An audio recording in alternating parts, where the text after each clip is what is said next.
Ya, minim data ekonomi, kita cuma mendapatkan data CB Consumer Confidence yang ternyata memang rilisnya adalah hasilnya di atas ekspektasi. Dan itulah yang membuat kenapa US dollar mengalami peningkatan ataupun penguatan. Tapi ada faktor lain yang juga tidak terlupakan di situ, yaitu kaitannya dengan masalah bond atau pasar obligasi. Ini dia alasannya. Oke, kemarin kita sudah sempat sebutkan ya, concern yang utama adalah terkait dengan high yields alias imbal hasil obligasi yang mengalami kenaikan, dan itu digambarkan sebagai posisi dari suku bunga jangka panjang yang relatif mengalami kenaikan. Jadi saat terjadinya kenaikan imbal hasil, maka yang cenderung disoroti oleh market saat itu adalah masalah pasar obligasinya. Karena pasar obligasi tersebut turun, diartikan bahwa investor agak canggung ataupun agak ragu untuk berinvestasi ataupun mengalirkan dana ke aset yang bisa dibilang sebagai aset yang paling aman sebetulnya, yaitu surat utang negara. Nah, dengan demikian, safe haven kala itu berlaku kepada emas ataupun Japanese yen. Tapi setelah pembukaan di hari Senin kemarin dengan Trump mengumumkan mendelay ataupun menunda kebijakan tarif untuk Uni Eropa, menjadikan pasar obligasi mengalami kenaikan. Tapi masalahnya adalah responnya tidak terjadi di hari Senin itu dikarenakan pasar obligasi turun di saat itu. Sehingga akhirnya respon atau reaksi marketnya baru terjadi tadi malam. Nah, inilah sebabnya kenapa US dollar mengalami peningkatan, imbal hasil terus mengalami penurunan, dan saham rebound, kemudian kita lihat emas mengalami penyusutan ataupun penurunan. Nah, jadi kesimpulannya, kalau misalkan lihat dari gejala ataupun gejolak yang terjadi untuk beberapa waktu ke depan, kita masih tetap concern kepada masalah ini, teman-teman. Obligasi dan juga jangan lupakan masalah defisit fiskal dan juga masalah perang dagang. Nah, terkait dengan perang dagang sendiri, kalau misalkan kita perhatikan, mungkin kalau misalkan lihat dari apa yang diagendakan oleh para pejabat atau dalam ini adalah para perwakilan dagang dari Amerika, sebetulnya kita akan lihat beberapa kesepakatan. Setidaknya itu yang disampaikan oleh penasihat ekonomi Gedung Putih, Hesed. Kalau memang iya, maka kita pastikan kemungkinan saham masih akan tetap bullish untuk minggu ini, dan mungkin juga dolar akan relatif lebih kuat. Kemudian obligasi jelas kami sedikit mendapatkan angin segar. Lalu kemudian juga yang kita lihat adalah emas sulit untuk mengenakan lebih dulu, tapi yang jelas penurunan ini mungkin hanya bersifat sementara karena masih ada faktor-faktor lain tentunya yang masih membayangi pasar.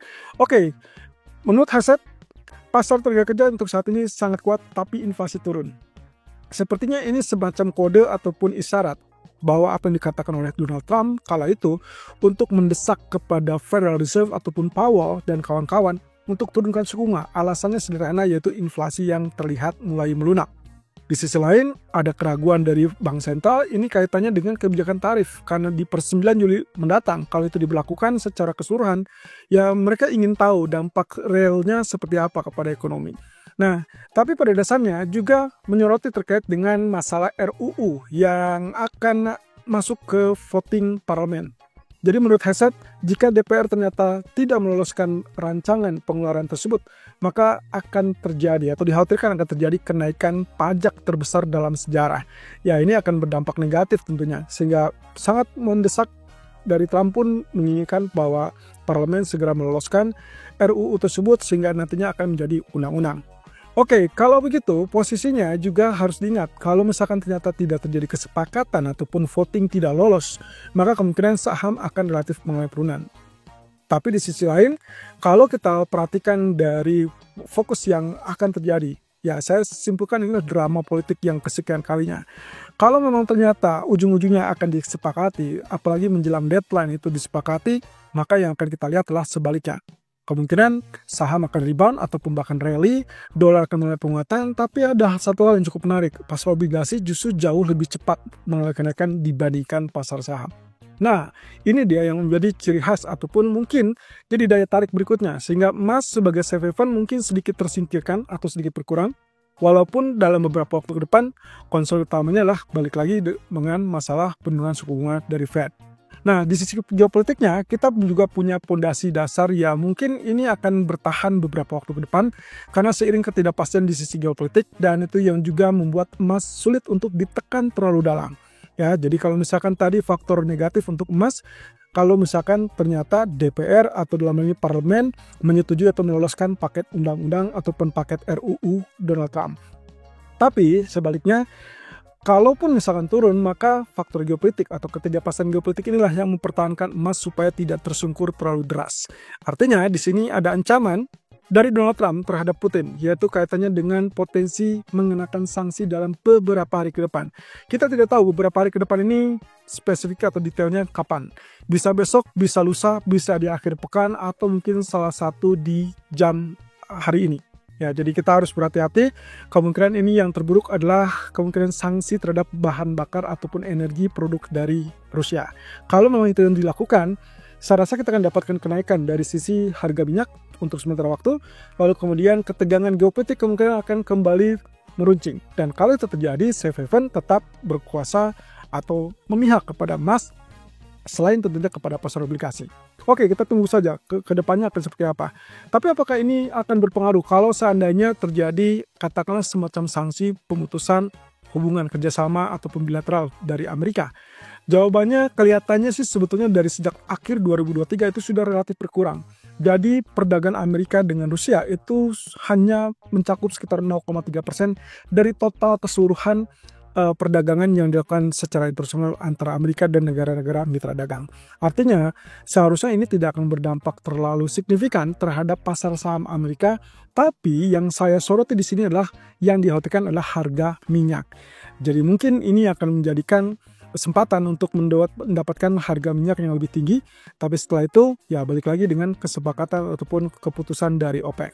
Nah, terkait dengan OPEC sendiri, sebetulnya nanti malam atau ya hari ini itu akan terjadi pertemuan teknis dari tingkat menteri.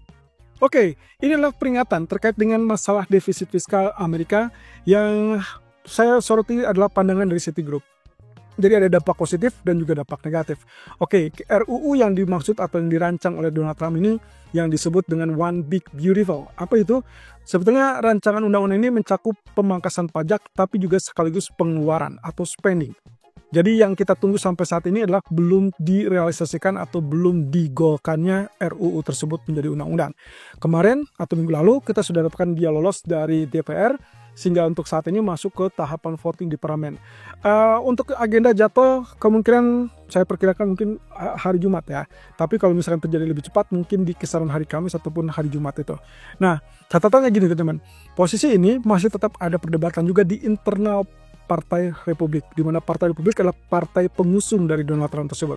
Jadi kalau misalnya lihat dari yang sebelumnya voting DPR, sebetulnya Donald Trump juga sudah meminta kepada anggotanya untuk menyelesaikan perselisihan dan langsung menyepakati atau mendukung RUU tersebut.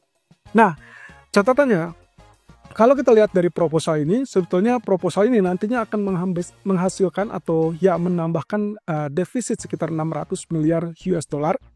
Di sisi lain, masih ada pendapatan atau diharapkan ada pendapatan dari masalah tarif. Jadi tarif itulah yang dibuat untuk menutupi defisit tersebut. Nah, cuman angkanya ternyata tidak terlalu besar. Kemungkinan hanya mendapatkan 200 miliar. Artinya masih ada 400 miliar defisit fiskal yang akan terjadi. Nah, menurut Citigroup, dampak negatifnya tentunya kalau misalkan kita bicara tentang pembiayaan defisit fiskal, maka dibutuhkan pemasukan tambahan. Dan pemasukan tambahan itu berarti dia akan cetak beberapa surat utang negara pemerintah baru, dan tentunya semakin banyak yang diperlukan untuk ya merangkum ataupun bahkan menghasilkan income untuk membiayai defisit tersebut. Karena satu sisi, kalau kebijakan pemangkasan pajak itu disetujui, maka berarti ada potensi kehilangan pendapatan dari sisi pajak. Nah, ini yang sebetulnya menjadi perdebatan. Kalau misalkan pemangkasan pajak itu jadi permanen, lalu kemudian yang dipertanyakan adalah kapan atau dari mana Amerika akan mendapatkan uang untuk menutupi defisit fiskal tersebut. Oleh karenanya, kalau misalkan RUU tersebut disetujui, maka tidak ada cara lain, yaitu dengan cara menerbitkan surat utang negara terbaru dan lebih banyak lagi. Nah, alhasil, posisi ini kalau misalkan kita lihat dengan suku bunga ataupun imbal hasil treasury atau imbal hasil obligasi yang sudah lebih tinggi, maka otomatis orang itu akan berpikir lebih aman untuk menyimpan ataupun berinvestasi kepada surat utang negara daripada saham. Jadi dampak negatifnya adalah mereka harus menerbitkan lebih banyak surat utang atau obligasi pemerintah dan kemudian berdampak negatif kepada saham, alias mungkin tidak terjadi persaingan. Intinya, kalau misalnya kita perhatikan dari apa yang diwujudkan nanti ke depan, Apakah obligasi ini akan menjadikan ladang baru untuk penghasilan atau tidak, tergantung dari seberapa banyak obligasi tersebut dicetak atau dirilis. Dan itu berarti kita tugasnya harus melihat dari auction yang biasanya tercantum dalam jadwal ekonomi kalender. Nah, di sisi lain, dampak positifnya tentunya kita akan melihat bahwa anggaran stimulus fiskal yang terus-menerus ini akan menopang kepada ekonomi, sehingga akhirnya baiklah untuk kondisi ekonomi ke depan. Dan tentunya akan menghasilkan proyek-proyek yang bisa saja diserap oleh perusahaan-perusahaan, sehingga nantinya akan mendapatkan atau istilahnya akan mendorong kepada tingkat penghasilan atau laporan pendapatan dari perusahaan-perusahaan yang ada di S&P 500. So, kira-kira saham akan positif apa tidak kalau disetujui? Jawabannya adalah akan positif. Karena sisi lain, walaupun bersaing dengan pasar obligasi, tetap saja akan ada orang atau investor yang cenderung melihat dari pasar saham, yaitu S&P 500. Nah, sementara itu dari Goldman Sachs kembali dia memberikan pandangannya terkait dengan dampak dari tarif terhadap inflasi. Menurut Goldman Sachs, mereka cukup yakin dampak inflasi atau dampak tarif ini akan relatif sesaat, alias hanya mungkin lonjakan sementara pada inflasi. Mereka tidak yakin bahwa itu akan menjadi gangguan permanen pada inflasi, sehingga akhirnya nantinya ujung-ujungnya menurut Goldman Sachs di pertengahan Agustus kemungkinan akan terjadi cooling down dari inflasi tersebut, karena andai kata itu diberlakukan atau tarif itu sedang berlaku, maka kemungkinan lonjakan 1 atau 2 bulan itu masih cukup wajar. Kemudian setelah itu dia akan memudar dengan sendirinya, karena asumsi dari Goldman Sachs adalah melihat dari kondisi ekonomi yang melemah, termasuk juga pasar tenaga kerja yang longgar dan pertumbuhan upah yang relatif melambat. Jadi artinya begini, kalaupun misalkan kita bicara tentang dampak yang ditimbulkan dari tarif yang dikatakan adalah mendorong inflasi, di sisi lain inflasi tersebut justru akan mundur atau turun dengan sendirinya karena tingkat permintaan yang relatif lebih rendah. Ini dikarenakan konsumsi yang lebih rendah ataupun permintaan yang lebih rendah, dikarenakan daya beli yang juga relatif turun. Jadi berbeda dengan kondisi waktu 2021-2022 yang cenderung mendorong inflasi secara keseluruhan ataupun secara permanen. Tapi untuk kali ini, Goldman Sachs tidak melihat hal tersebut.